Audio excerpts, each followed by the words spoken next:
Welcome to the Life Giver Church where new life begins. And we want to welcome you sa ating pong first Sunday for the year 2024. Hallelujah. Praise God. At wine-welcome ko po si Mami Bobby. Mami, Nanay Bobby, si Ate Brenda, si Kuya Louie. Hallelujah. At babalik na po sila sa Doha sa Qatar bukas. Amen. Praise God. At kasama po si Kuya. Kasama si Kuya. Amen. Praise God. And so glad to see you all. And we hope you had a wonderful 2023. At salamat sa Panginoon. Welcome po sa The Life Giver Church again where new life begins. And we want to welcome you sa ating pong first Sunday po the year 2024. And at the same time, first Sunday po the month of January. And every first and third Sunday of every month sa The Life Giver Church, we are participating sa ating pong Holy Communion. So sana every Sunday, pero hallelujah, ginagawa po nating first and third Sunday of every month. Para po sa atin, our Holy Communion is so meaningful and so significant in a way that we are remembering the love of Jesus Christ expressed through the giving of Himself at the cross of Calvary. So ang communion po is one of the many expressions of how Jesus expresses or He revealed His love. And Jesus, by revealing Himself, by giving Himself, hallelujah, this is the expression of love na inexpress ng ating Panginoon.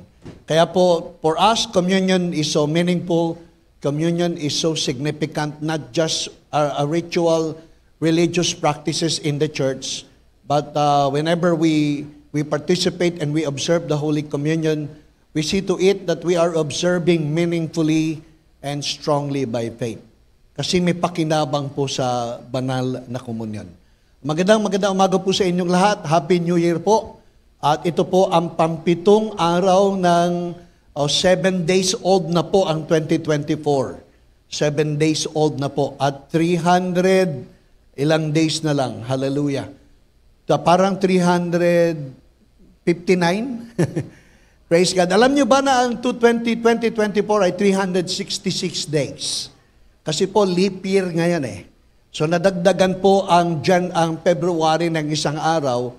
Kaya po normally 365 days lang. Ngayong taon na ito, we will be celebrating 366 days of God's goodness, God's faithfulness, and God's grace.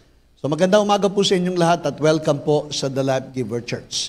If this is your first time to attend The Life Giver Church, we are so appreciative of you joining us today. And we thank you for considering The Life Giver Church as your place of worship ngayong pong umaga na ito.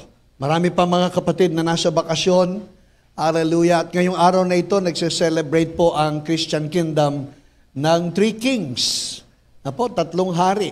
At sa darating na 9 ay translation po.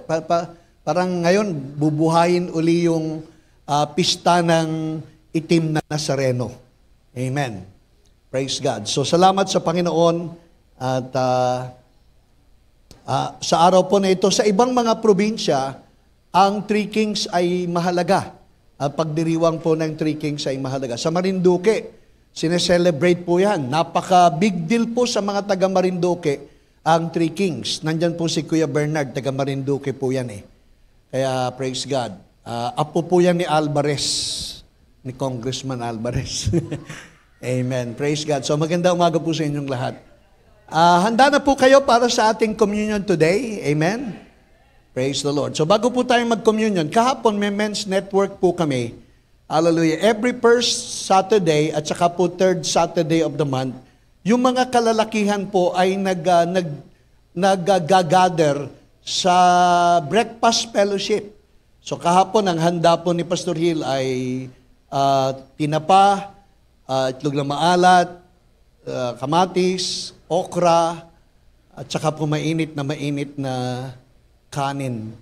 Praise God na may Batangas kape galing po sa San Juan. So, hallelujah. Kaya masarap po yung pag-uusapan yung Batangas. Hallelujah.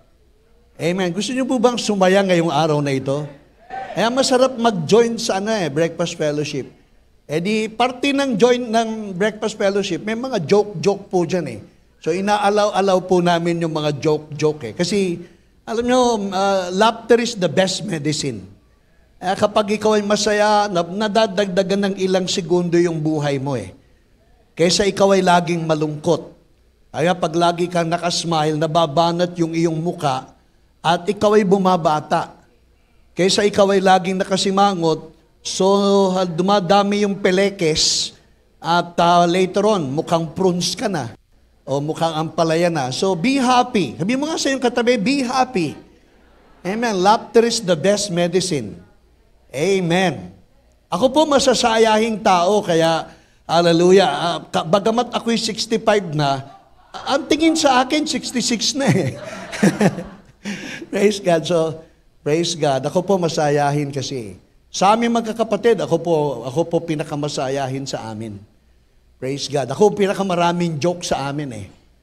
Kaya pag nagkakatipon-tipon, marami kong joke, marami kong baon joke eh. Kahapon, napag-uusapan kasi yung pagpapakumbaba, yung pagtitiwala sa Panginoon. Eh merong isang nagkwento, ihirabing ko lang itong kwento na to sa kanya. Taga Batangas to. At kaming mga taga Batangas, may kasabihan eh. Kasabihan ng mga Batanggenyo, di bali nang maubusan ng yaman, wag lang maubusan ng yabang. Tama ba, Kuya Louie? Kasabihan yan eh, di ba? Kasabihan yan ng mga Batanggenyo. Di bali nang maubusan ng yaman, wag ka lang maubusan ng yabang. Tama ba, Kuya Mario? Taga Batangas din kayo, di ba, Kuya Mario? Taga Batangas pa kayo, Kuya Mario? Hindi. Cavite, taga Cavite. So, inyo Cavite, kami ng Batangas.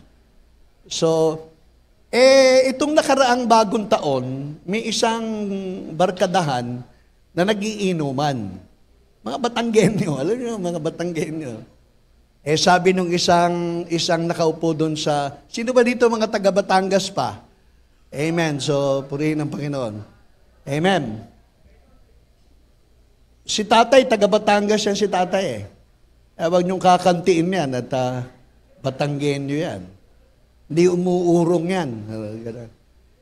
So, itong barkadahan, naubusan ng pulutan. Nang maalala nung isang mayabang na Batanggenyo, kayong mag-alala, dito sa lugar na ito, kahit anong gawin nating kabulastugan, sabi na, atin ito. So sabi nung kukunin natin yung kambing ng kapitbahay at ipapapaitan natin. At pag kayong mag-alala, atin ng mayor, atin ng congressman, atin ng barangay chairman, at atin din yung mga barangay tanod. Kaya huwag kayong mag-alala. Kinuha ngayon yung kambing. Ewan ko kung tama yung kwento ko i-adlib ko na. So kinuha nila yung kambing. Nung kinuha yung kambing, abay nahuli sila. Dan ninanakaw yung kambing nung may-ari, nung si Michael, taga Batangas yan eh. So, sabi nung mayabang, di bale, huwag kayong mag-alala. Sa atin ng mayor, sa atin ng congressman, sa atin ng chairman, at pati mga barangay tanod sa atin yan. May dumating na pulis. Dinadakip ngayon yung nagyayabang na, di kasama yung tatay. Sabi, anak, pasensya ka na. Sabi nung anak, tay, akala ko ba ng mayor? Bakit ako hinuhuli? Akala ko ba atin ng congressman? Akala ko ba atin ng chairman at mga barangay tanod? So sabi nung ama, tama, atin si mayor, atin si congressman, atin si chairman, at saka yung mga barangay tanod. Pero yung kambing, hindi atin. Parang walang natawa. Amen. Alam niyo, tawa ng tawa si Tatay Carlos. At hindi niya na makalimutan ito. Ito ang take away ni Tatay Carlos kahapon eh. Sa dinami-dami na napag-usapan namin ang inuwi ni Tatay Carlos. Atin, hindi atin ito. Kanina nang yakapin ko po si Tatay Galo, sabi, at hindi atin ang kambing. Tatay, atin ng bishop. Atin ng bishop. Amen. Praise God. So magandang umaga po sa inyong lahat. At sa nalalabing ilang sandali, tayo po'y mag-celebrate ng ating Holy Communion. At we will also celebrate, praise God. Kuya Hil, nawala ako sa loob uli. O sa house. Parang nawala ako sa house. Meron ka sa house? Nawala ka sa house. Amen. Meron ako dito sa loob, sa monitor, pero nawala ka sa house. Praise God. Meron pa naman akong isang joke na ikukwento pa. Amen. Amen. So am I audible? Kuya Michael, amen. Praise God. Sa umaga pong ito, actually, nung nag-Friday, nagkaroon po kami ng Pastor's Fellowship. At diniscuss ko po sa Pastor's Fellowship, nag-communion din po kami ng mga pastor from different satellites. At nag-communion po kami nung Friday. At na-share ko po sa mga pastor yung the difference between the old and the new covenant. At naipaliwanag ko po sa kanila ang biyaya at benepisyo ng ikaw ay nasa bagong kasunduan. You now belong to the new covenant of grace. You do not belong to the old covenant of the law. So tayong lahat ay hindi nakabilang sa lumang kasunduan na nakatungtong sa pagsunod sa mga batas, kundi tayo po ay nakapaloob na sa bagong kasunduan na ang umiiral ay pag-ibig na walang kondisyon, grasya na hindi man karapat dapat ay ginrasyahan tayo ng Panginoon, at unconditional love, abundant grace, and rich mercy. So yan po yung prevailing at prevalent values ng New Covenant. So naipaliwanag ko po yan sa kanila. So I was supposed to share with you the Old and the New Covenant this morning. Pero kagabi, while I was praying at talagang minemeditate ko po yung mensaheng i-share sa inyo sa umagang ito, hallelujah, the Holy Spirit comes up with another message na maiksi lang po at alam ko very relevant sa pag-welcome natin ng 2024. So ang akin pong isasubmit na mensahe ngayong umaga is a so simple message which I would entitle Preparing for 2024. Preparing for 2024. So planning for 2024. Maraming positive predictions, maraming negative forecasts in terms of economy. Sabi nila medyo malamya. In terms of mga political issues, medyo magiging magulo. Maraming mga negative na forecast. Tinataya nila na baka hindi matapos ni Bongbong Marcos ang kanyang 6 years, and so on and so forth. So marami pong mga haka-haka. May nagsasabi na may military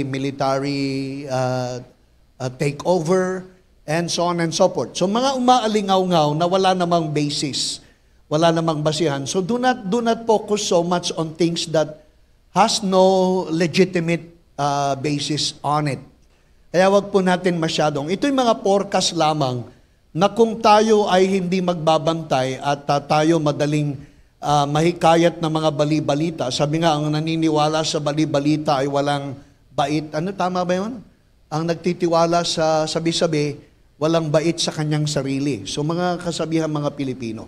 So kahit na ano pa yung nagsasabi o sinasabing forecast, tinataya at mga predictions for 2024, regardless or notwithstanding, we still hold fast to the promises of the Word of God.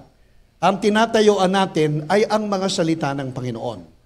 Sabi nga, let us hold fast to the confession of our faith without wavering, for the one who promised is a faithful Father.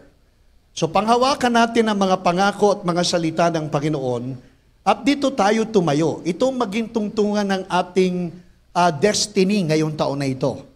Wag ang mga sabi-sabi, wag yung mga forecast ng kung sino-sino lang, kundi mas tiyak na panghawakan natin ang mga salita ng Panginoon. Sapagkat ang salita ng Panginoon ay settled na po yan forever. Hallelujah. Heaven and earth will pass away, but the Word of God, hallelujah, is eternally settled in heaven. It will never pass away until it's fulfilled.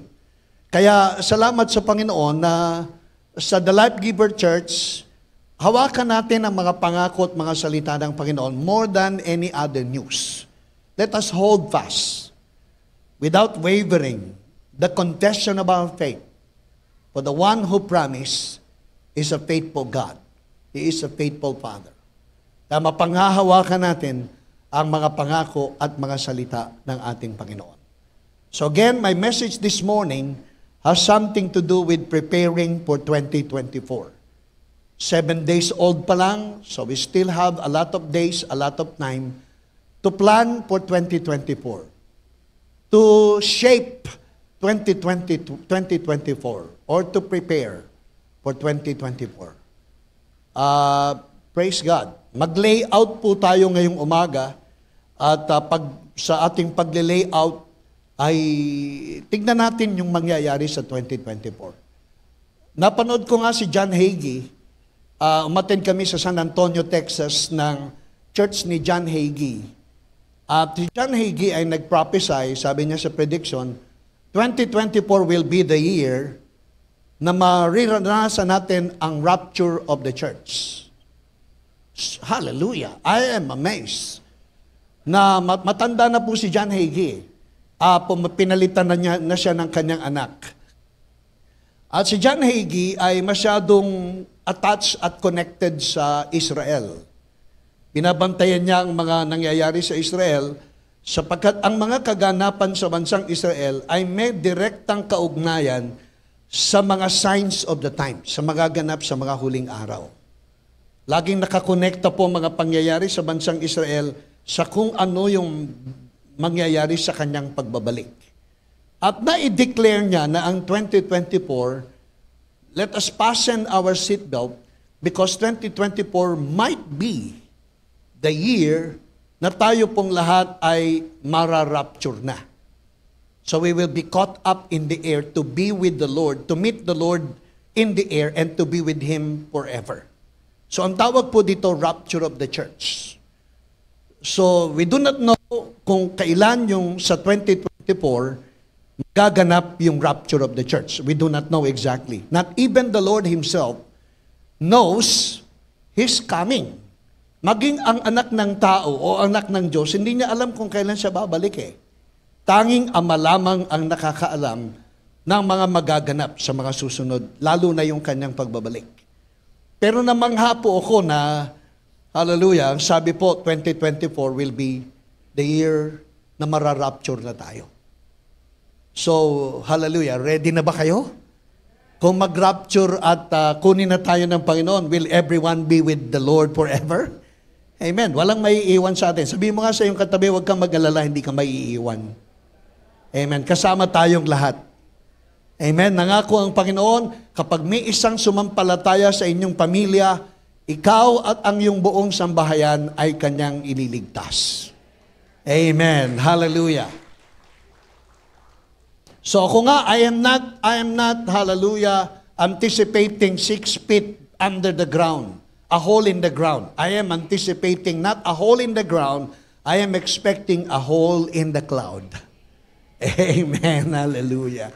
So hindi na natin inaasahan tayo ililibing pa 6 feet below the ground. Kasi kukunin na tayo ng ating Panginoon. Amen. Sabi mo nga sa iyong katabi, hindi ako nag-expect ng hole in the ground. I am expecting a hole in the cloud. Amen. The rapture of the church. Now, I do not know what you believe, kung ano yung mga philosophy natin sa ating paniniwala, but I strongly believe in the rapture of the church. Marami pong sinasabi niyan sa Biblia. Amen. So, praise God. Ang pag-uusapan po natin ay ang ating future. Preparing for our future. Yan po yung mensahe. Praise God. Napag-usapan po natin yung future. Meron bang nakakaalam ng ating future? Wala po eh. Maliban sa Panginoon at kapahayagan ng Holy Spirit. Ang Holy Spirit lang po ang nagre-reveal ng kinabukasan. According to the Word of God. So, kapag nag-reveal ang Holy Spirit, the Holy Spirit will reveal according to the written Word, according to the Scriptures. Hindi lalabag at lalabas ang Holy Spirit at magre-reveal ng mga revelations na hindi nanggagaling sa nakasulat na. So, laging ang Holy Spirit nakabase sa written Word para mag-reveal ng mga bagay na dapat i-reveal. Although may mga lihim na ang Diyos lamang ang nakakaalam. Sabi sa Deuteronomy 29:29, hallelujah, yung mga revealed things is for man. Lahat ng mga ipinahayag, lahat ng pwedeng unawain para sa tao yan. Pero may mga bagay na lihim na ang Diyos lang ang nakakaalam. So yung mga lihim na siya lang ang nakakaalam, ipagkatiwala natin sa Panginoon. Kung ano lang yung ni-reveal at sinasabi sa Biblia, yun lang ang ating panghawakan. Pero yung mga nakatagong lihim na ang Diyos lang ang nakakaalam, hayaan natin na ang hallelujah, ang Panginoon, ang Diyos lamang ang maghayag nito. So sabi, the secret things belong to the Lord our God. But those things which are revealed belong to us and to our children forever, that we may do all the words of this law. So there are secret things that only God knows. At isa sa mga lihim na ang Diyos lang ang nakakaalam ay ang mystery ng ating future. The mystery of our future. Hiwaga po ang kinabukasan. Walang nakakabatid, walang nakakaalam, na paggising mo sa susunod na araw kung anong mangyayari. Kaya nga ang sabi ni Apostol Santiago, huwag nating ipagmayabang ang ating kinabukasan sapagkat walang nakakaalam ng ating hinaharap. Amen. Huwag kang magmayabang sa kinabukasan sapagkat walang nakakaalam ng ating kinabukasan. Ang Diyos lamang. Kaya may nagsabi, our past is a history. Our present is a gift. But our future is a mystery. Ang ating nakaraan, ang ating kahapon ay kasaysayan. Ang ating pangkasalukuyan ay regalo ng Panginoon, kaloob ng Panginoon. Ang kinabukasan ay hiwaga, mahiwaga, walang nakakaalam. Totoo po ba yun? Our yesterday is a history, our now is a gift from God, and our future is a mystery. Alam niyo po kung sino may sabi nito? Si Kung Fu Panda 2. Ito po ay narinig ko dun sa movie na Kung Fu Panda 2. At narinig ko, kinuha ko yun eh. Kinuha ko yung sinabi ni ano ba pangalan nun? Si Panda. Kinuha ko yung sinabi niya eh. Sabi niya, our yesterday is a history, our present is God's gift, but our future is a mystery. Hallelujah! Kaya sinulat ko po yun. Sabi ko, gandang quotation ito. Bagamat hindi ang Panginoon ang may sabi ito ni Panda. But it has meaning in it. Amen? Sabi nga po, our destiny is not a matter of chance. Our destiny is not a matter of chance. Our destiny is a matter of choice. Ang ating kasaysayan o ang ating karanasan sa buhay natin sa hinaharap ay hindi nagkataon lamang. Hindi kesera-sera. Whatever will be, will be. Hallelujah. Ang ating destiny, ang ating future is a matter of choice. Kaya ngayong umaga, let us prepare our future. Now, what consists our future? Paano ba nabubuo ang ating kinabukasan?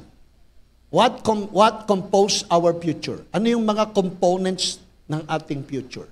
Number 1, Yung mga iniisip natin, the thoughts we do not think yet, hallelujah, yung mga kaisipang hindi mo pa naiisip, ay ang iyong kinabukasan.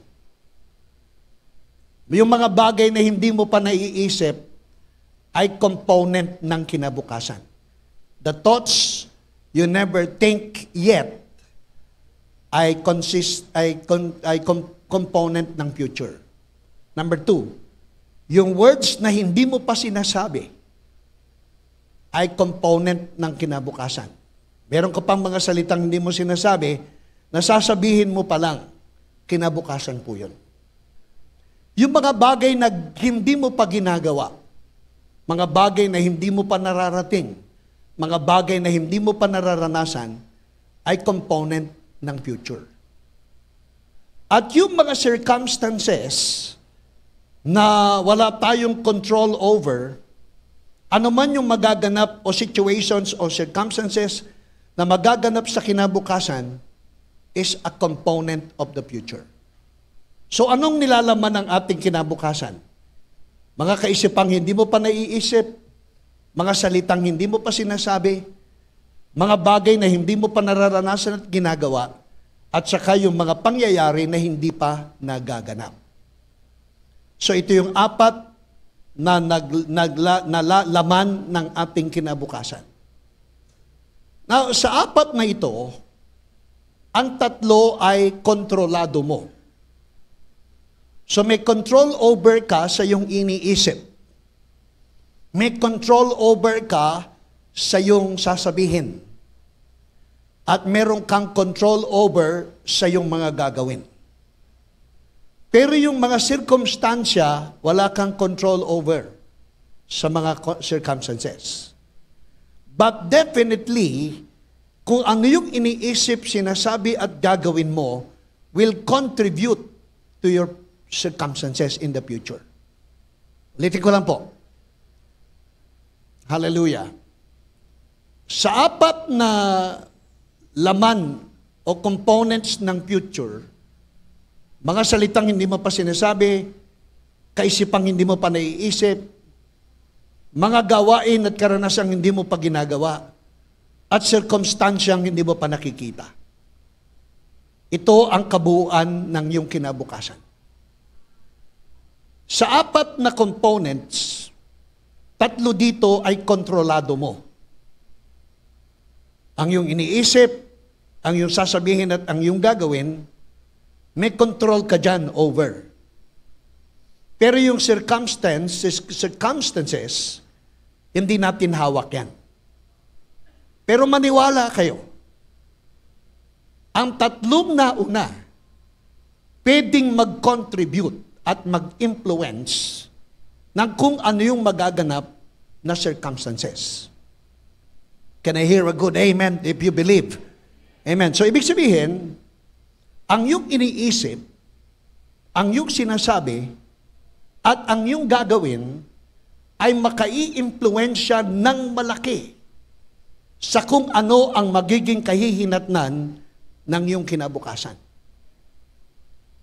So what you will think today, what you will say today, and what you will do today can largely influence what will happen in your circumstances later on. Hallelujah! At ang maganda lang sa atin, ang mabuti lang sa atin, ay tayong mga nakipag-isa kay Kristo Jesus at mga na-born again. Born again is not a religion. Born again is a relationship. It is having a spiritual experience with the Father, with the Son, and with the Holy Spirit through our union with Him. So nang tanggapin natin si Jesus bilang Panginoon na tagapagligtas, sumampalataya tayo't nanalig na siya ay ang anak ng Diyos na matay, inilibing at nabuhay na magmuli. Na makipag-isa po tayo sa Kanya, tayo po ay binigyan ng karapatan maging anak ng Diyos. At sa ating pagiging anak ng Diyos, tayo po nakipag-isa, hindi na maaalis yung relationship na yan. Ang tawag po dyan ay born-again relationship. It's not a religion. Hallelujah. Ang religion kasi is man's effort to reach God. Pero yung born again grace experience is man reaching to us. Hallelujah, by the finished work of His Son. So malinaw po yan. Kaya, ang maganda lang sa atin, kaysa sa mga pangkaraniwang hindi sumasampalataya at nananalig sa Panginoon, tayo po ay dineposituhan ng Diyos, ng Ama, ng grasya,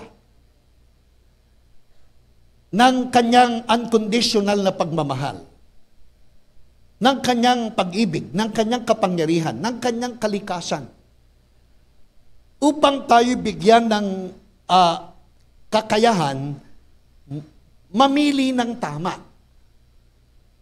Ang maganda lang sa atin, tinuruan tayo ng salita ng Diyos. Pinapatnubayan tayo ng Espiritu ng Diyos.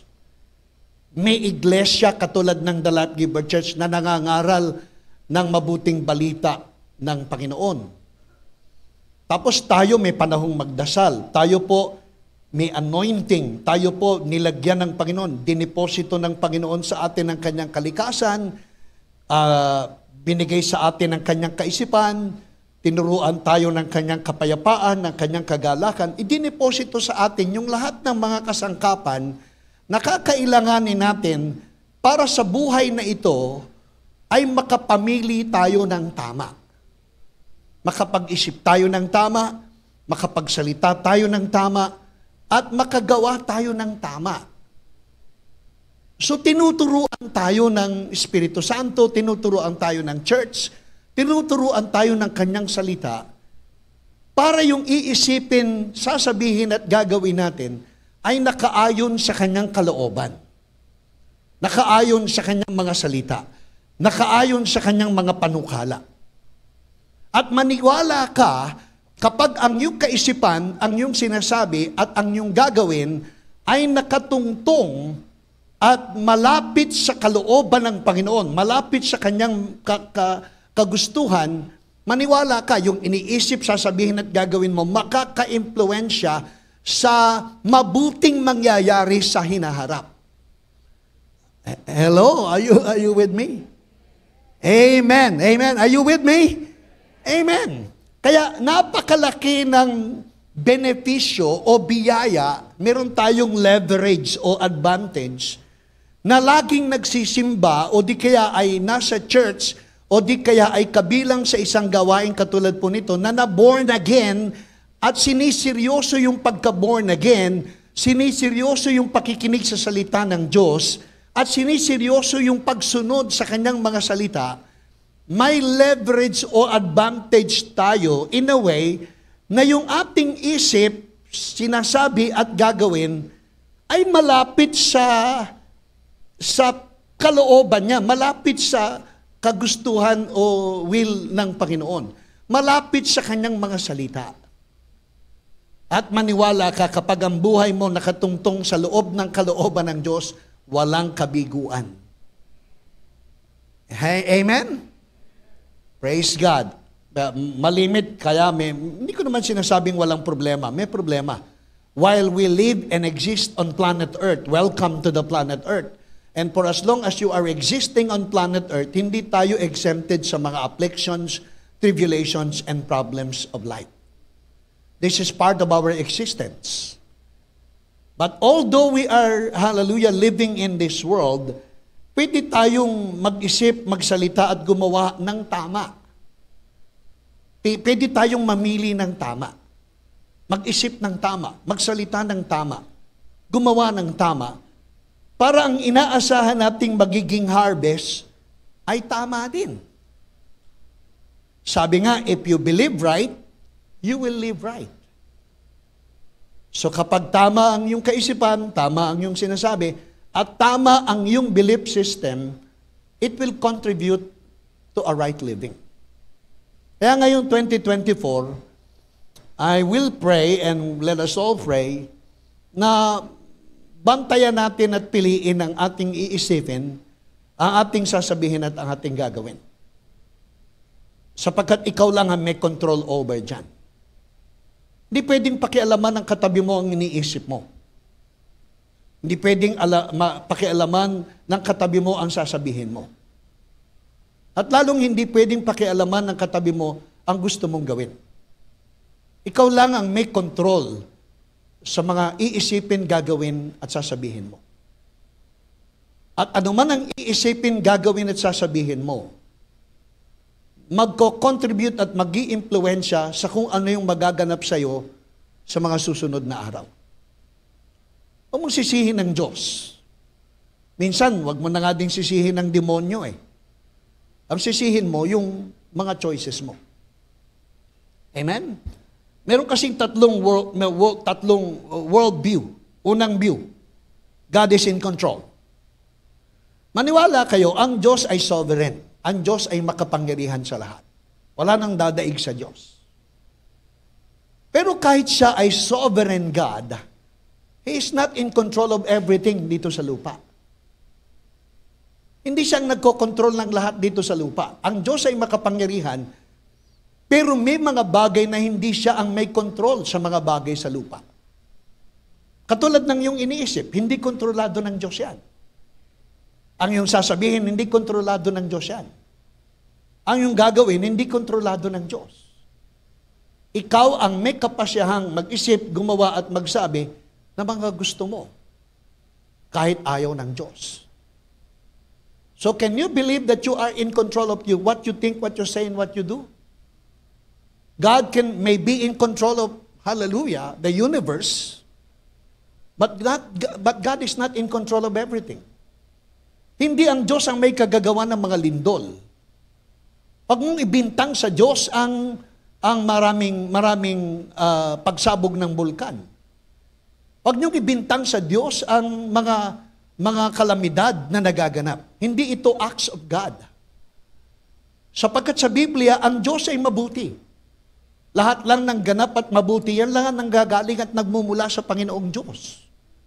Ang mga pangit na bagay na nagaganap sa ating kapaligiran, sa kalawakan, sa karagatan, sa kapaligiran, ay bunga ng nalaglag na sanlibutan dahil sa kasalanan ng ating mga ninuno.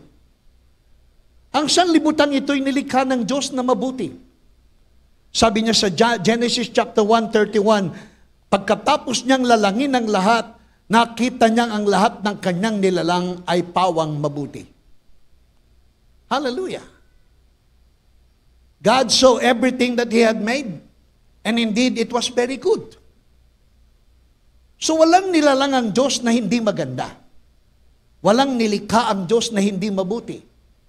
Pagkatapos niyang lalangin ang lahat ng bagay, everything that He had made, indeed, it was very good. Tapos sasabihin mo, ang Diyos ang may kagagawa ng lindol, ang Diyos ang may kagagawa ng mga pagsabog ng mga bulkan, ang mga pangyayari sa kapaligiran na ngayon ay pumapatay. Kababasa ko lang, mayroong isang babaeng sa publiko ay nagpakita ng kanyang kahalayan at pagkatapos ay nag-suicide. Yan ba ay galing sa Panginoon? Hindi ang Diyos ang may control ng mga bagay na yan. Ang pagsama ng mga politician, ang pagiging corrupt ng mga politician, kasama ng iba pang mga ahensyang corrupt ay hindi kagagawa ng Diyos.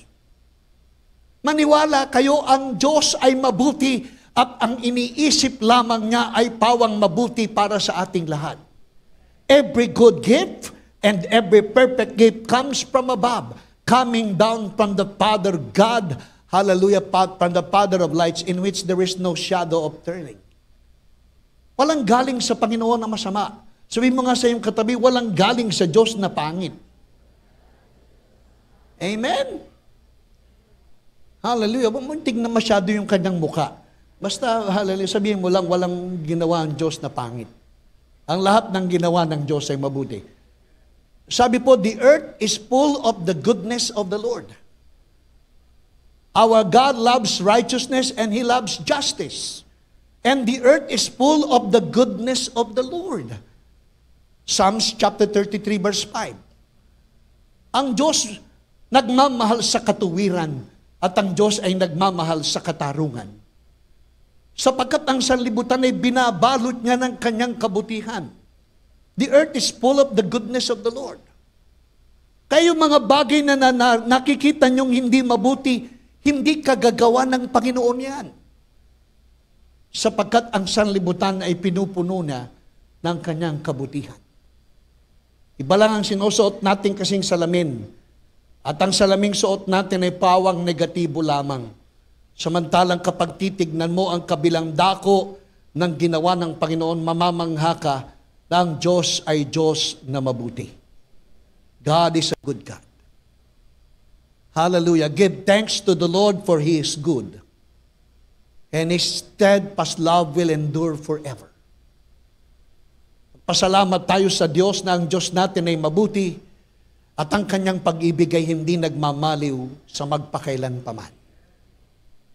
That's our God.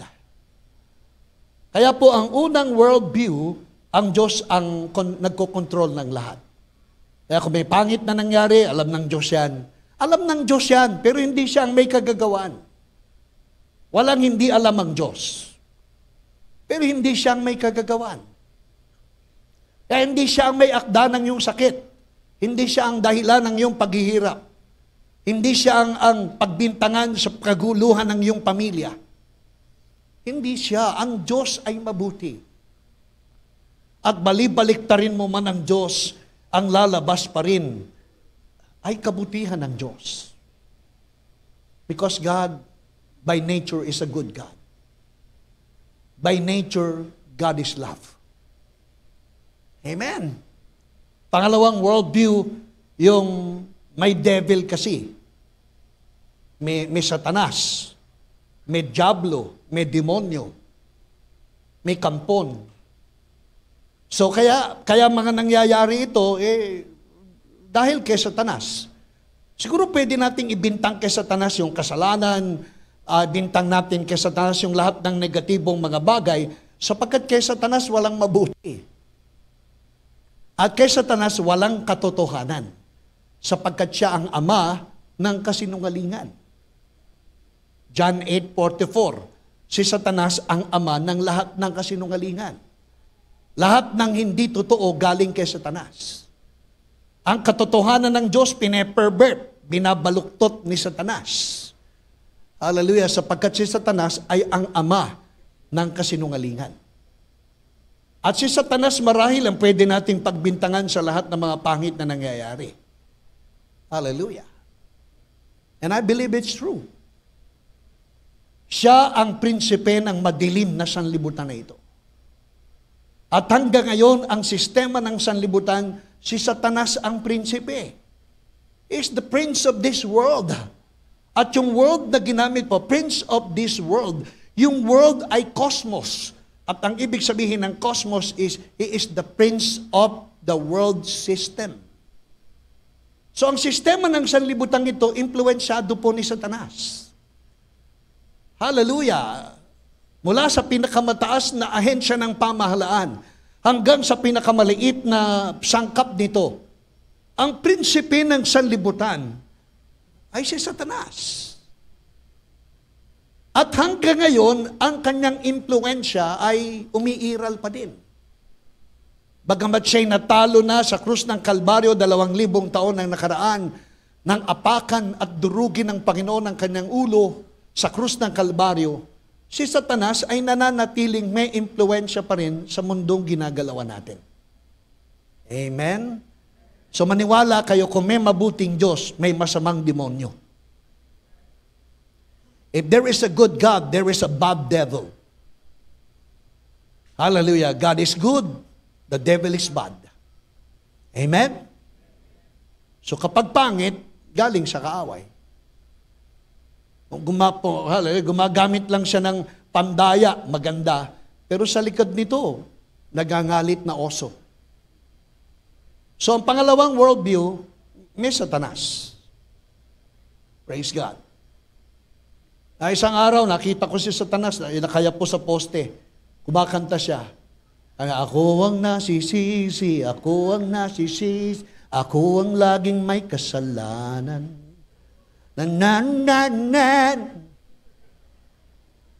So sinisisi lahat kay Satanas. Pero alam po ninyo, ang pangatlong katotohanan, Hallelujah. Ang mga nangyayari sa atin, hindi ang Diyos ang may kagagawan, hindi ang demonyo ang may kagagawan, maaaring naka-impluensya, ang may kagagawan, ikaw. So hindi komunismo ang problema, hindi sosyalismo ang problema, hindi kapitalismo ang problema, hindi imperialismo ang problema ikaw mismo. Amen? Hallelujah. So look at the many troubles you have, and you will find your name, the manufacturer of it all. Kaya, hallelujah, ang maganda lang, nang tayo'y na-born again at nakipag-isa kay Kristo Jesus, hindi tayo lumalaban sa sanlibutang mag-isa. Kasama natin ang Panginoon, nangakong hindi niya tayo iiwan at pababayaan. At sa mundong ito, maniwala kayo, ang plano ng Panginoon, tayo ay maging mananagumpay at hindi mga biktima. So ngayon 2024, it is the will of God for you not to be a victim, but to be a victor. Not to be conquered, but to become more than a conqueror. Amen! Hallelujah! At ang ipagpapasalamat natin, lahat ng pagtatagumpay natin, hindi tayo ang, hallelujah, ang nagsimula. Ang lahat ng pagtatagumpay na mararanasan natin ay bunsod ng pinagtagumpayan na ng Panginoon ang lahat sa sanlibutan.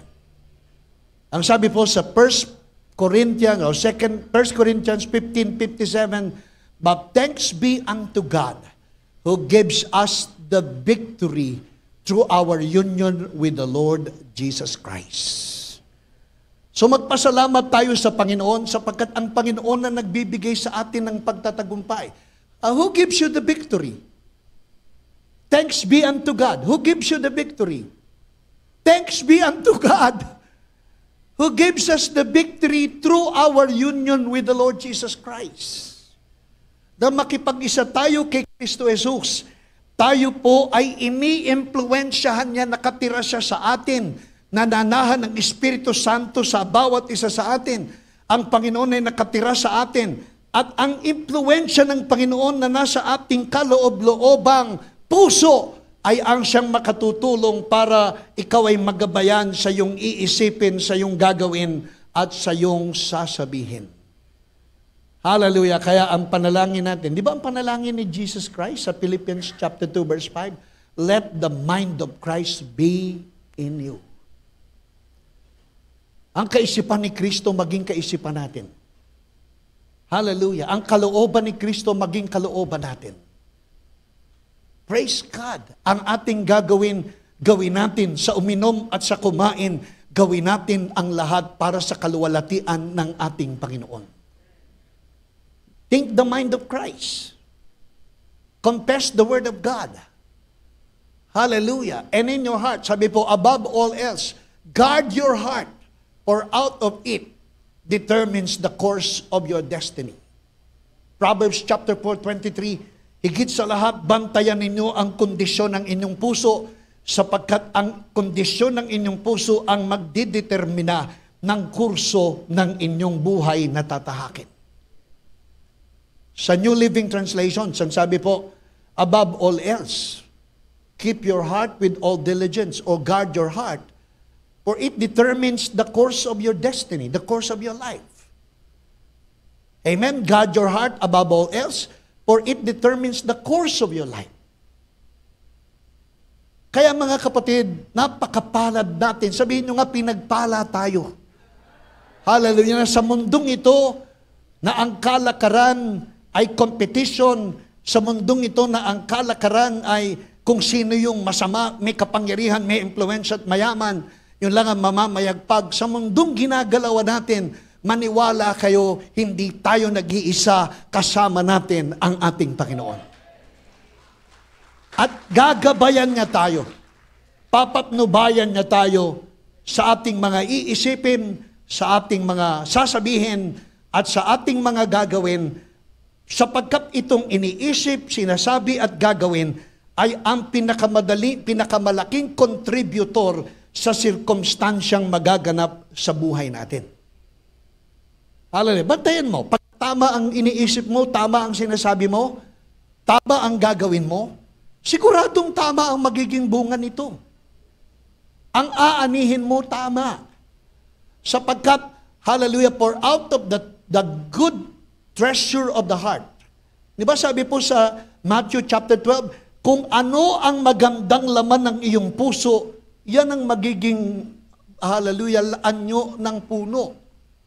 Out of the good treasure of man's heart comes the good fruit.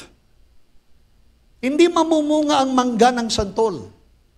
Kung anong laman ng iyong puso, yan ang iisipin mo, yan ang sasabihin mo.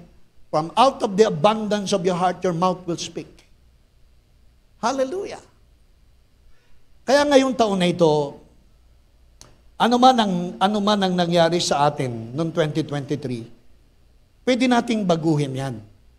Sa tulong ng grasya at pag-ibig ng Panginoon, kayang maiba ang ating future ngayon 2024. Praise God. Para lang tayong magsasaka.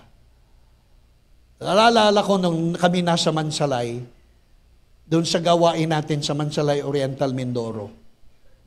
Natanong ko si Kuya Romy, yung chairman ng Men's Network sa The Life Giver Church Mansalay.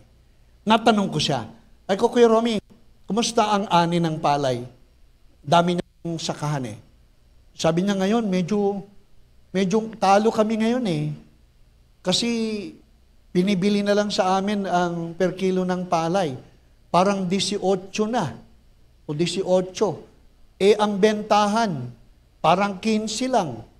Tapos bibilhin, bibilhin sa amin 18. Parang ang bentahan, 20 pesos lang. Parang ganun. So talo kami sa abono, talo kami sa... Kaya hindi maganda yung aming ani ngayong taon na ito. Hindi maganda, parang imbis na maka-break even lang, talo pa eh. Hindi pa nga umaani, binabayad na sa utang. Ganyan ang mga magsasaka natin. Mga magsasaka natin, hindi pa umaani, may utang na. Kaya pag-ani, yung inani nila, ibabayad lang sa utang. Kasi hindi sapat-sapat eh. Gasto sa abono, irigasyon, at iba-iba pa. Kaya pagka kinwenta yung halaga ng kilo palay per kilo, na binibili ng mga negosyante at ng pamahalaan, talo pa eh. Kaya sabi ni Kuya Romy sa akin, ngayong taon na ito parang gusto ko nang magbago. Ako, anong pagbabago? Hindi na palay ang itatanim ko. Magbabago na ako ng tanim. Pakwan na lang ngayon. Magpapakwan ako. Kasi sinubukan kong magtanim ng pakwan, aba, ang ganda ng kita sa pakwan. At hindi pa ako umaani, may mga negosyante nang kukuha sa presyong gusto ko. Kaya kung ako hindi nanalo sa pagbibiga, sa pagpapalay, di magbabago ko ng binhi na itatanim. At ang itatanim ko na ngayon, pakwan. At sa pakwan, kikita ako. Sino sa inyo naniniwala na kung kayo'y nalugi ngayong taon na ito, magbago kayo ng binhi na sasabihin, gagawin at iisipin ngayong taon na ito? Baguhin nyo ang binhi ng inyong pag-iisip. Baguhin nyo ang binhi ng mga salitang inyong sinasabi. At baguhin natin ang binhi ng ating gagawin. Maniwala kayo, ang isip, ang salita at ginagawa ay mga binhi na itinatanim natin sa ating kinabukasan. So kung ano ang itinatanim mo sa iyong isip na binhi, kung ano ang sinasabi mong salita na binhi, at kung ano yung ginagawa mo na binhi, ay ang magre-resulta ng iyong aanihin sa pagdating ng araw. Kaya tayong lahat ay ang magsasaka ng ating buhay. Piliin natin ang binhi na ating iisipin, piliin natin ang binhi na ating sasabihin, at lalong piliin natin ang binhi ng ating gagawin. Because you have control over the seed you want to plant in your mind. You have control over, you can choose what you think, you can choose what you say, and you can choose what you do. And nobody can dictate, hallelujah, what you will think, what you will say, or you will do. You have the hallelujah. You are the soul. May prerogative sa mga gusto mong isipin, gusto mong gawin, salitain sa buhay natin. Can I hear a good amen? That's my introduction. Praise God. Amen. Hallelujah. Are you blessed today? So kung nalugi kayo sa mga binhing itinanim nyo noon, palitan nyo binhi. Palitan nyo binhi. Amen. Praise God. Ngayong taon na ito, piliin nyo yung makakasama ninyo. Isa sa contributor ng masaganang pag-ani, mamili kayo ng asosasyon ninyo. Sapagkat ang masamang asosasyon sumisira ng mabuting pag-uugali. 1 Corinthians 15, evil communications corrupts good character. So if you want to plant a good new seed today, hallelujah, also decide on your associations ngayong taon na ito. Amen? Praise God. Huwag kang sumama dun sa laging negatibo. Wala nang sinabi kundi puro negatibo. Pessimistic yung tao na yan. Ang taong pessimistic, walang planong mabuti sa kinabukasan. Laging nakatingin sa madilim na anyo ng buhay. Wala nang nakita kung hindi yung madilim na anyo ng buhay at pagkatao ng isang tao. Tawag dyan pessimistic. Ang taong optimistic, kahit madilim, maliwanag. Kahit walang pag-asa, may pag-asa. Kahit hindi pa nagbabago, magbabago din yan. Ang taong optimistic, nakatingin sa magandang anyo at liwanag ng kinabukasan. O maglalayo kayo dun sa mga taong masyadong pessimistic, negative. Hindi ka pagpapalain dyan. Hallelujah. Hihiramin mo lang yung offensement niya na hindi naman ikaw ang na-offend. Borrowed offenses. Alam niyo ba na marami sa inyo nanghihiram lang ng offense na hindi naman kayo yung totoo direktang kaaway, na pagsumbungan lang kayo? Napagsumbungan lang kayo mas kaaway pa kayo nung dalawang magkaaway. Ang tawag doon, hiniram na offensement. Iwasan na natin yan. Ngayong taon na ito, hallelujah, tignan natin yung mabuting anyo ng buhay ng tao. At isipin natin ang taong ito may pag-asa kahit wala pang pag-asa ngayon. Always look at the brighter side of life. Amen! Amen! And believe me, 2024 is the best life para sa atin. The year of the best life para sa atin. Praise God. Dami kong sinabi, no? Siguro, pag-usapan natin. Tulungan mo nga kami, Bishop, kung paano namin mababantayan ang aming isip, mababantayan ang aming sasabihin, at mababantayan namin ang aming gagawin. Total, kami naman pala ang may-ari ng aming kaisipan, may kontrol ng aming salita, at kami lang ang may kagagawa ng aming gagawin. So turuan mo nga kami, paano namin maiayos? Ayon sa salita at patnubay ng grasya ng Panginoon, turuan mo kami kung paano namin maiaayos ang aming isip, ang aming sasabihin at ang aming gagawin. Na malaki ang impluensyang gagawin para sa circumstansyang magaganap sa amin sa hinaharap. And we hope that 2024 will be a bright future for all of us. Ang declaration ko po, ang declaration ng Life Giver Church ngayon 2024, this is the year of the best life. This is the year of the best life. Panahon na para tayo ay panahon na para Amen. Panahon na. Amen. Praise God. Are you still with me? So meron lang po kung hindi ko sasabihin yung numbers. Kasi pag sinabi kong ang pitong prinsipyo, pag nakakalima pa lang ako, naiinip kayo, nasa na yung pang-anim, nasa na yung pang-pito. Haba naman sa pang-lima. So hindi ko nalalagyan ng number. Letter na lang, letter. Amen. Praise God. So unahan natin, paano mababantayan ang ating isip, sasabihin at gagawin.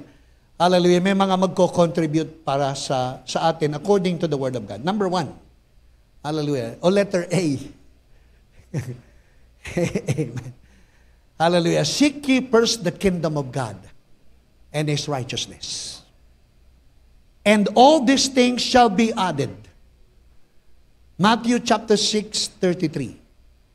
Hallelujah. Seek ye first the kingdom of God and His righteousness, and all these things shall be added. The word added is a future. Amen. It shall be added.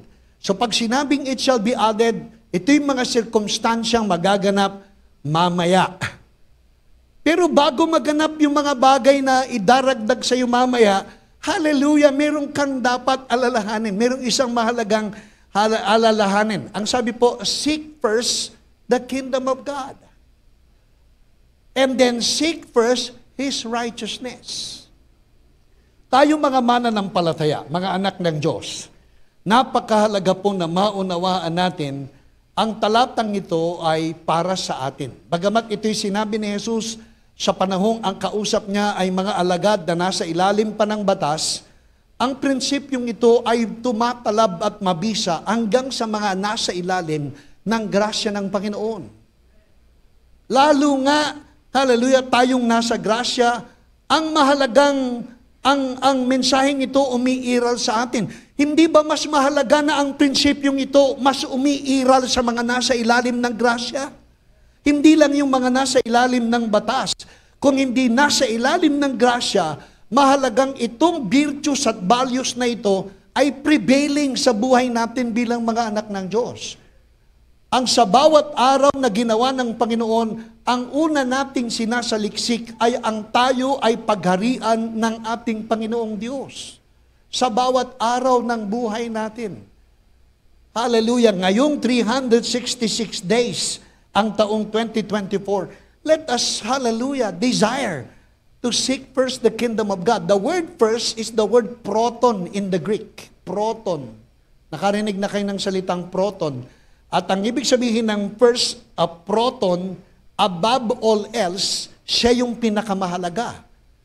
Siya yung pinaka-atmos. Siya yung primary. Siya yung principal. Siya yung prominente. Above all else, siya yung pinakauna sa iyong buhay. Hallelujah! Wala nang hihigit pa sa ating Panginoon sa buhay mo. Wala nang aangat pa, higit. Hallelujah! Kung hindi ang Panginoon sa buhay natin. Praise God! At yung seek po, actually tinignan ko yung sa King James Strong's. Nakita ko po yung seek. Yung first is proton. It means first in order or in importance, holding the highest place in all of our affections. So pag sinabing first proton, seek first, holding the highest place in all of our affections.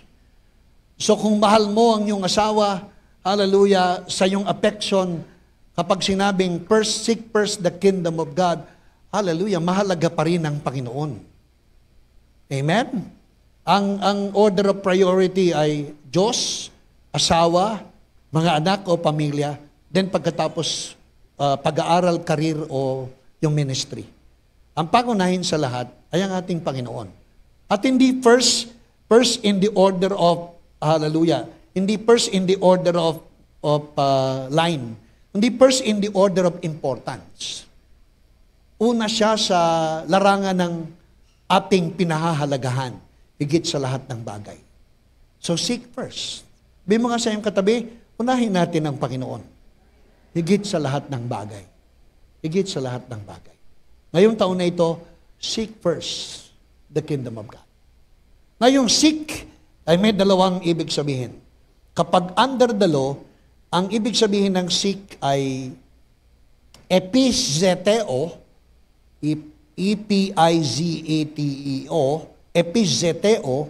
Pag sinabing seek, ang ibig sabihin po ng seek in the epizeteo Greek is to seek with all your effort. To seek with all of your effort. To seek with all of your might. So ang ginamit po ng iba ay epizeteo. Talagang mag-e-effort ka para makita mo ang Diyos.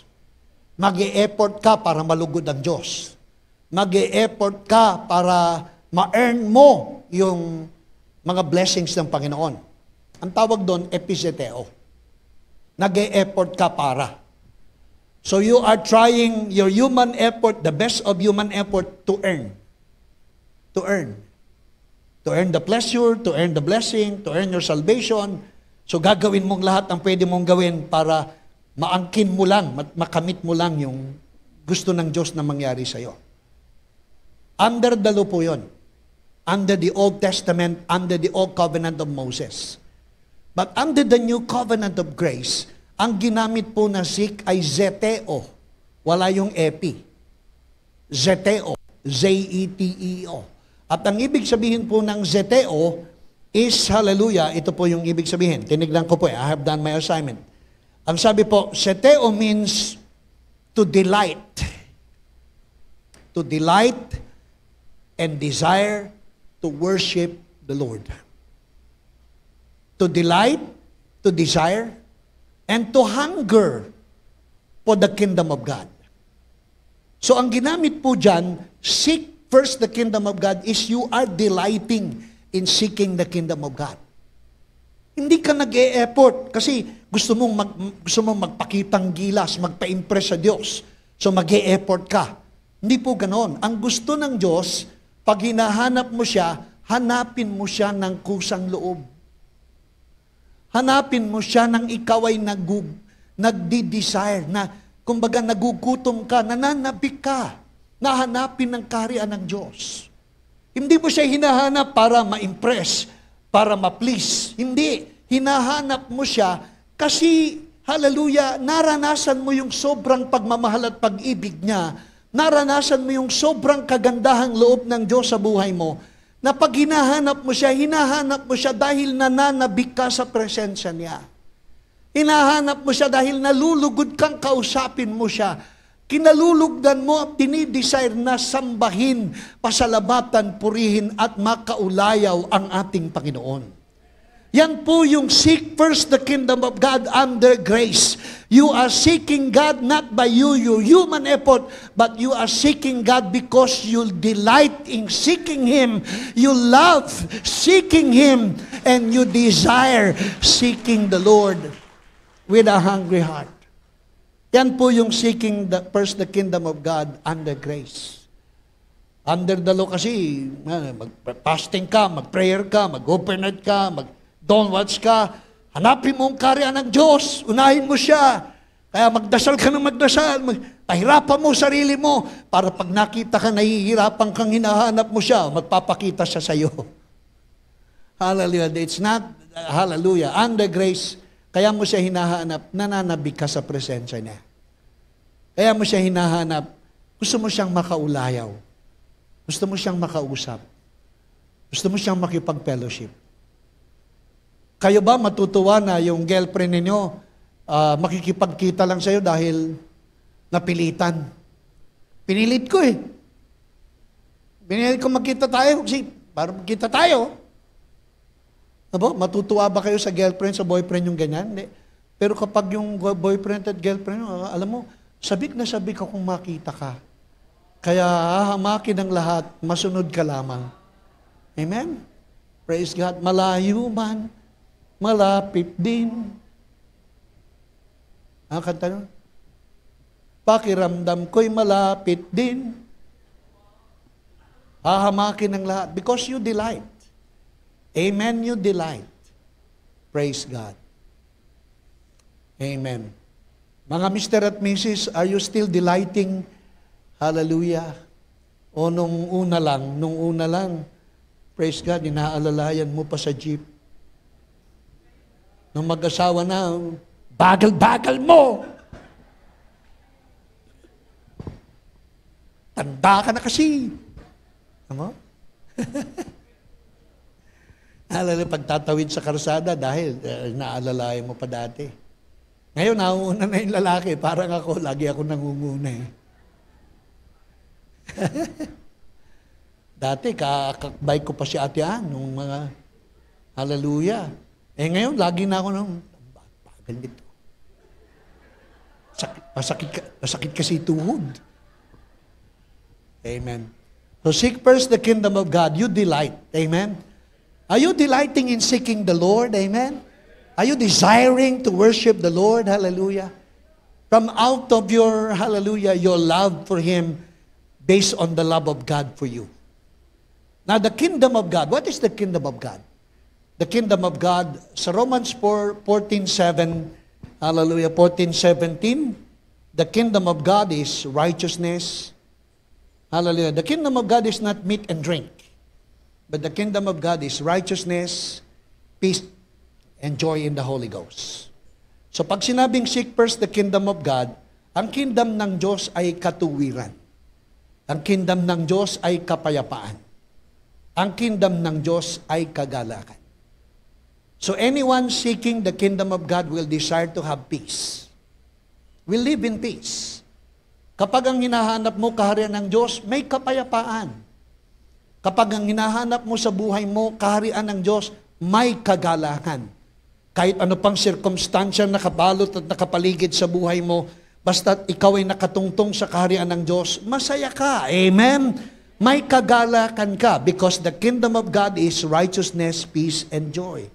In the Holy Ghost. Kasama mo ang Espiritu Santo sa kaharian ng Diyos. Kapag kaya sa bawat araw, hahanapin mo ng masaya, hindi dahil obligasyon, hindi dahil may pananagutan, hindi para magpa-impress, kundi hahanapin mo at nananabi kang kausapin at hanapin ang kaharian ng Panginoon. Sapagkat sa kaharian niya, diyan ka nakasusumpong ng kapanatagan ng puso, kapanatagan ng isip. Kahit alam mong sa araw na ito marami ka problema, may kapayapaan. Amen? Ang kapayapaan hindi emosyong umaalis at bumabalik. Ang kapayapaan ay nananahan sa puso ng mga taong nakipag-isa kay Jesus na kahit anong sitwasyon ng buhay, nandyan ang kapayapaan. Hindi yan nakasalalay sa mga pangyayari. Amen. At may kagalakan. Kaya nagtataka yung mga kapitbahay nyo, alam naman na marami kayong problema, pero umaawit pa rin kayo, masaya pa rin kayo. At naiinggit sila sa iyo dahil alam nilang kahit may problema kayo, hindi kayo nauubusan ng kagalakan at hindi kayo nawawalan ng kapayapaan, nakangiti pa rin kayo. Pagka nagkita kayo sa pinto, magkatapat lang yung pinto niyo, good morning, nakangiti ka. Anong good morning? Anong good morning? Hallelujah. Pero ikaw laging good morning because you seek first the kingdom of God. And the kingdom of God is peace, righteousness, and joy in the Holy Ghost. Not your self-righteousness, not your own righteousness, but the righteousness of God. Are you still with me? Hallelujah. Pito pa eh. Nakakaisa pa lang tayo. Amen. So siguro yun lang pwedeng-pwede na po nating pagyamanin. Amen? So ngayon, siguro tuloy na lang natin next time. Ngayon, mahalaga nang i-take away yung sa bawat gising, blessing. Amen? Every gising is a blessing. Praise God. And every blessing, every gising na may blessing, we seek first the kingdom of God. Above all else, sa inyong affection, laging siya ang angat. Amen? Kingdom of God, it's not pandesal, it's not kape. The kingdom of God is, hallelujah, submitting to the righteousness of God. You have peace, you have joy. Can we see your joy? Amen. Can you see your joy? Hallelujah. Sabi ng Panginoon, rejoice always. And again, I say, rejoice. Hallelujah. And the peace of God, which passes all understanding, shall keep and guard your hearts through our Lord Jesus Christ. Hallelujah. My peace I live with you. My peace I give unto you. It's not the peace that the world gives. It's the peace that is coming from Jesus. Magkaiba ang kapayapaang inaalok ng sanlibutan kaysa sa kapayapaang nasumpungan na makipag-isa tayo sa ating Panginoon. Amen and amen. Lalaktawan ko na po yung iba. Siguro, isa pang simpleng mensahe. Hallelujah. Yung Matthew 7:24-27. Nilagpasan ko na po yung tatlo. Yung tatlo po ay matatagpuan sa Mark 11. Hallelujah. Tapos, tatlo lang po i-share ko sa 7. Tatlo lang po. So, unahin po natin yung seek first the kingdom of God. Tapos, sunod po natin yung Matthew 7:24-27. Pakibasa po natin. Alam nyo to. Alam nyo to. Simple nga lang po yung mensahe. Ano ba ang sabi doon sa Matthew 7:24-27? Therefore, si Jesus po ang nagkukwento. So, si Jesus po nagsasalita. Sabi ni Jesus, Therefore, whoever hears the sayings of mine. So, kanino pong sayings ito? You look at the screen. Kanino pong sayings ito? Kay Jesus. So, si Jesus po ang nagsasalita. Sabi niya, therefore, whoever hears the sayings of mine. So, parang whoever hears the word of mine, and does them, I will liken him to a wise man who built the house on the rock. Susunod po, 25. And the rain descended, the floods came, and the winds blew, and beat on that house, and it did not fall, for it was founded on the rock, solid rock. Verse 26. But everyone who hears the sayings of mine, binili ulit. So yung nauna nakinig sa salita niya. Yung pangalawa nakinig din sa salita niya. And does not do them will be like a foolish man who built his house on the sand. Pareho silang nakarinig ng salita ng Diyos. Amen. So pero may pagkakaiba. Sabi sa 27, susunod na talata. The rain descended, the floods came, the winds blew, and beat on that house, and it fell. And great was its fall. So may dalawang lalaki na nagtayo ng dalawang bahay sa dalawang pundasyon. Amen. Dalawang lalaki, nagtayo ng dalawang klase ng bahay sa dalawang tungtungan o foundation. May isang bagyo, may isang unos, may dalawang resulta. Dalawang lalaki, dalawang bahay, dalawang pundasyon, hallelujah. Isang unos, parehong unos, dalawang resulta. So circumstances. Na ano ang sinasabi ng Panginoon, pag binasa niyo yung pagkakaiba, ano ang nag-impluensya dun sa isang lalaki, kaya yung bahay niya, kahit na dumaan sa unos, nakatayo pa rin.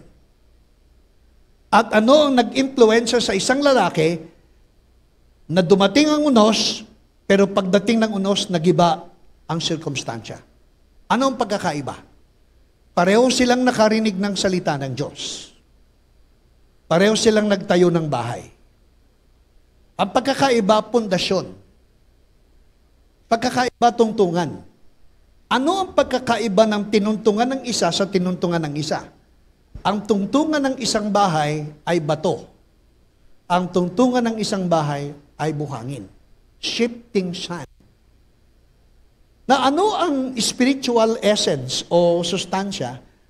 Ang sustansya ay ganito.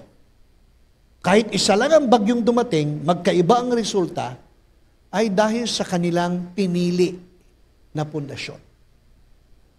So you can choose your foundation. You can choose, hallelujah.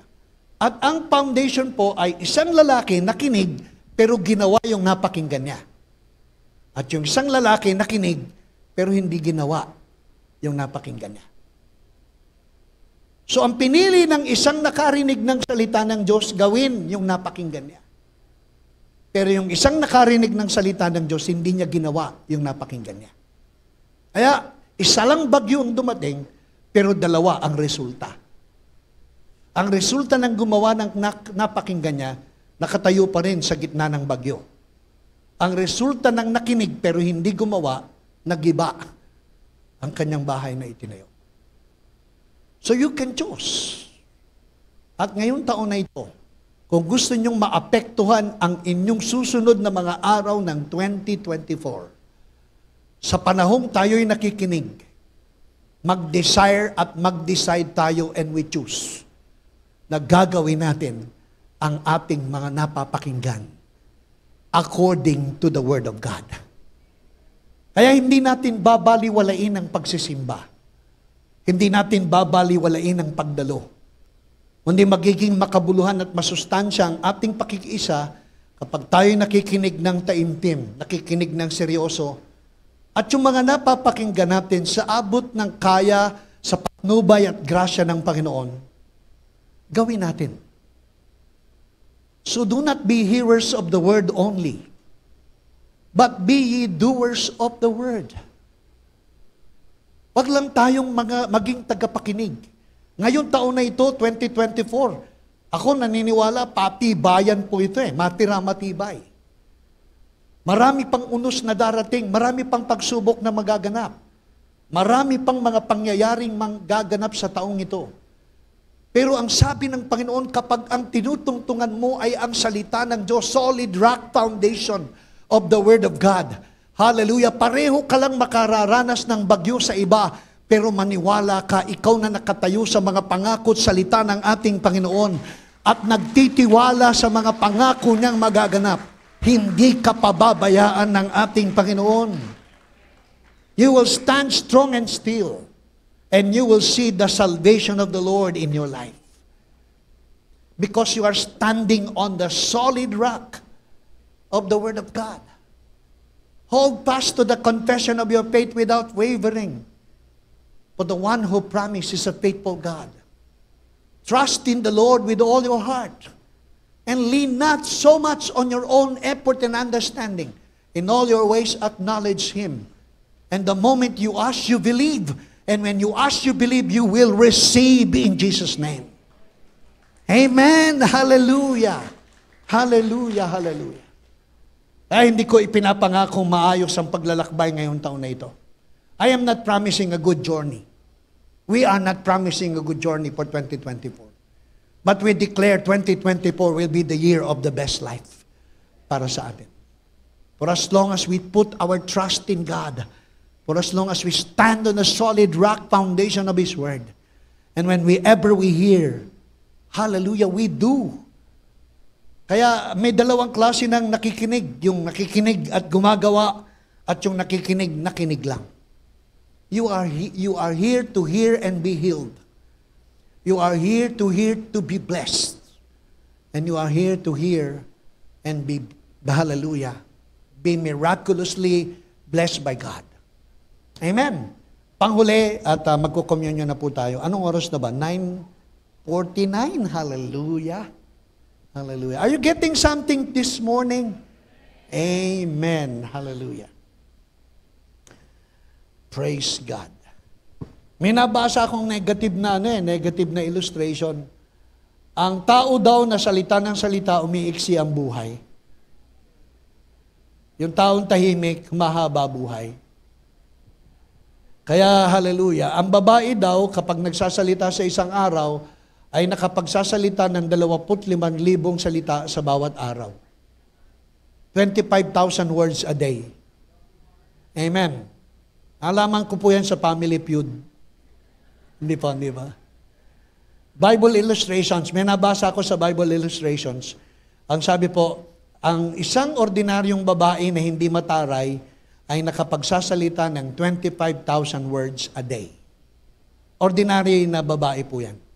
25,000 words a day. Amen. So yung katabi nyo, 25,000 words a day yan. Kasi hindi marites yan Amen. Pero maniwala kayo, hallelujah, hindi pa nauubos ng babae yung 25,000 niya, naubos na ng lalaki yung kanyang 30,000 words a day. Amen. Ang natuwa ang mga babae, hallelujah. Ibig sabihin, parang mas madaldal pa rin ang lalaki. Sabi, pagka daw salita ka ng salita, umiiksi buhay mo. Kaya dapat 125 years old pa akong mamamatay Pero dahil salita ako ng salita, 120 na lang daw. Amen. Praise God. Pangatlo po, and we will close. Are you getting something today? Are you blessed? Are you preparing for the future 2024? Amen. Okay, sera-sera. Kaya sera-sera, whatever will be. God is in control. Hallelujah. Magiging passive. I will not do anything. Come what may. Come what may. Hallelujah. Hindi po ganyan ang mabuting kinabukasan Pessimist po yan. A pessimist will never prepare for his future. But an optimist will always look at the brighter side of the future. Amen. Kaya ngayong taon na ito, sabihin mo nga sa iyong katabi, ngayong taon na ito, pagpapalain ka. Ngayong taon na ito, yayaman ka. Ngayong taon na ito, sasagana buhay mo. Amen.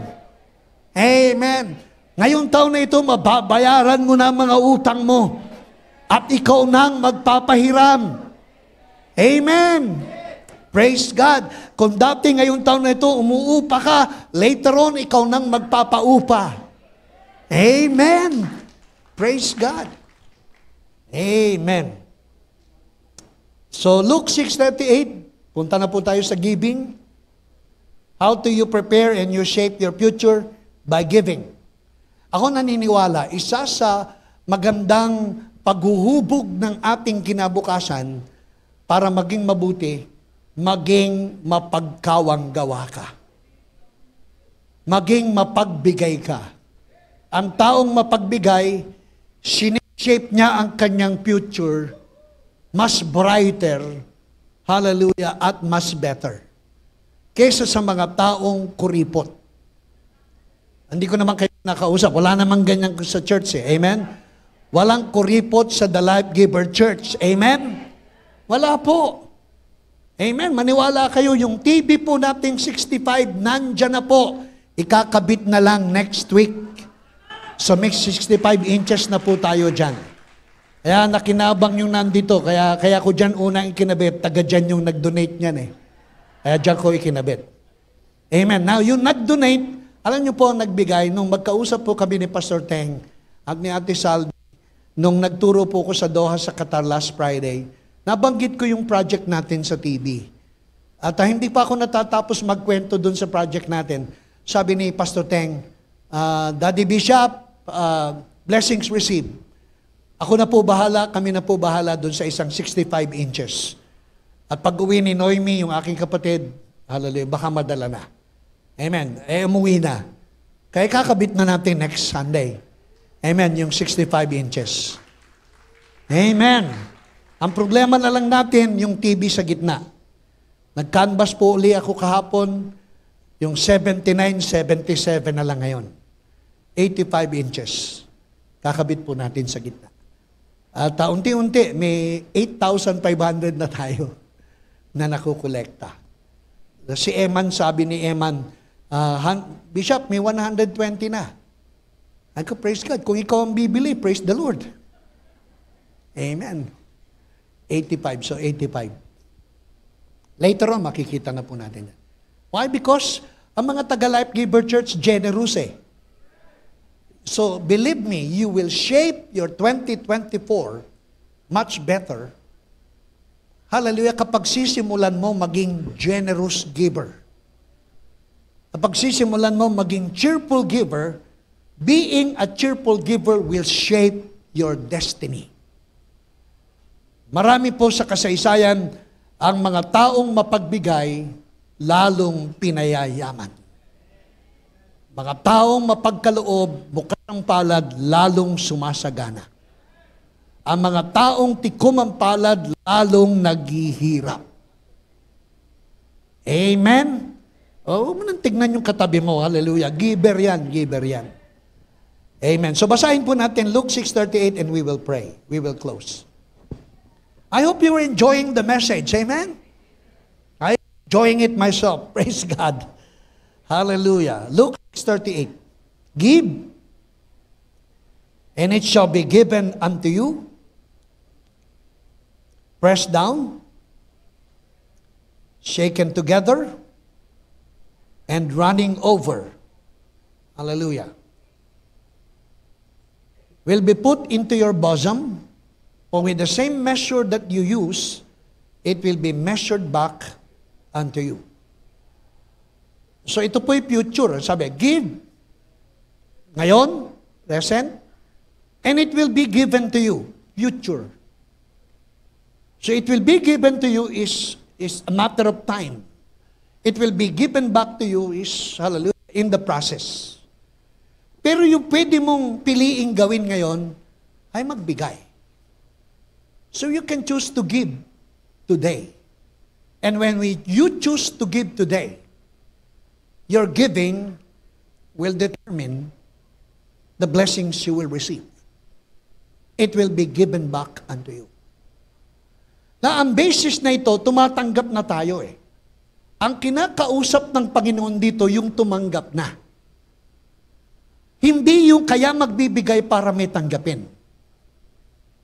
Ang konteksto nito, yung may tinanggap ka na, kapag may tinanggap ka na, ang susunod na cycle sa ang progression ay magbibigay ka na.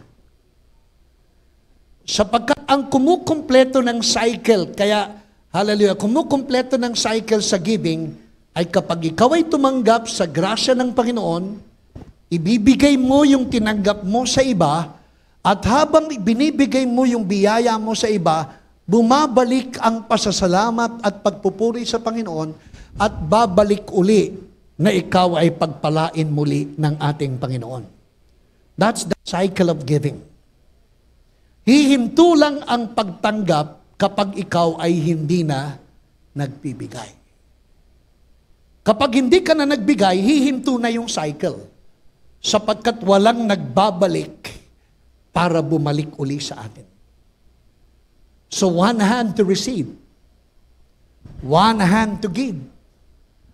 As the blessings flow through, we will have enough and plenty for you. Sabihin nyo nga, one hand to receive, one hand to give. As the blessings flow through, there will be enough and plenty for you. Amen? Hallelujah! Magagawa ng Diyos na pasaganain ka sa lahat ng bagay. 2 Corinthians chapter 9 verse 8. And I will close with this. Promise po, promise. 2 Corinthians chapter 9 verse 8. God is able. Can you say God is able? So He is able to bless, He is able to save, He is able to help, He is able to redeem, He is able to heal. He is able. God is able. Hallelujah. God is able to make all grace abound. Magagawa ng Diyos na pasaganain ka sa lahat ng bagay. At kapag ikaw ay masagana na para kumpleto yung cycle, hallelujah, magiging masagana ka sa pagkakawang gawa, sa paggawa ng mabuti. So, okay, kaya ka pinasasagana para ikaw ay mabuhay sa pagbibigay. You are blessed to live in giving. You are blessed to give. Amen? We are blessed to give. Hallelujah. We are blessed to be a blessing. Kaya magtataka ka, bakit sila? Hallelujah, kahit ang liit lang, walang tigil ang pagpapala ng Panginoon. Bakit kami ang laki-laki pero humihinto? Kasi hindi tayo nagpapatuloy sa pagbibigay. Keep on giving. Give and keep on giving. Because your generous and cheerful giving will shape your destiny for 2024. Hallelujah. Kaya ka sa Tagalog, maganda po yan eh. Basahin nga natin sa Tagalog, tapos mag-pray na po tayo. Amen. Tagalog po. Magagawa ng Diyos na pasaganain kayo sa ilang bagay. Lahat ng bagay. At higit pa sa inyong pangangailangan. Upang ano? Upang may magamit kayo sa pagkakawang gawa. Sa pagbibigay. You are blessed to be a blessing. Ang basis nito, tumatanggap ka na eh. Hindi ka nagbibigay para tumanggap. Ikaw ay nagbibigay sapagkat naranasan mo yung sobrang kagandahang loob ng Diyos sa iyo. Na hindi mo na binibilang yung halaga ng tithes at yung halaga ng offering. Kung hindi, you can go beyond your tithes and your offering because you are experiencing the graciousness of your God. Sobrang ganda ng kabutihan at kagandahang loob ng Panginoon. Nakulang pa, I cannot thank you enough, Lord God. I cannot thank you enough. Ang dami mong blessing sa amin. Hallelujah. At para magpatuloy ang cycle ng pagbibigay at hindi tayo maubusan, mas sumagana, huwag tayong mapagod, manghinawa, at manghinayang sa pagbibigay. Lalo na kung ang pinagtatamna natin ay alam natin mabuting lupa at mabuting taniman. And believe me, God is able to make all grace abound toward you. Sabihin mo nga sa iyong katabi, magagawa ng Diyos na pasaganain ka payamanin ka. Para pag masagana ka na, hindi mo sasarilinin, magiging pagpapala ka sa iba. Sa gawain ng ating Panginoon. Amen. I hope you're blessed this morning and I hope you get something. So we welcome 2024 with a mindset shaping our destiny for 2024. Amen.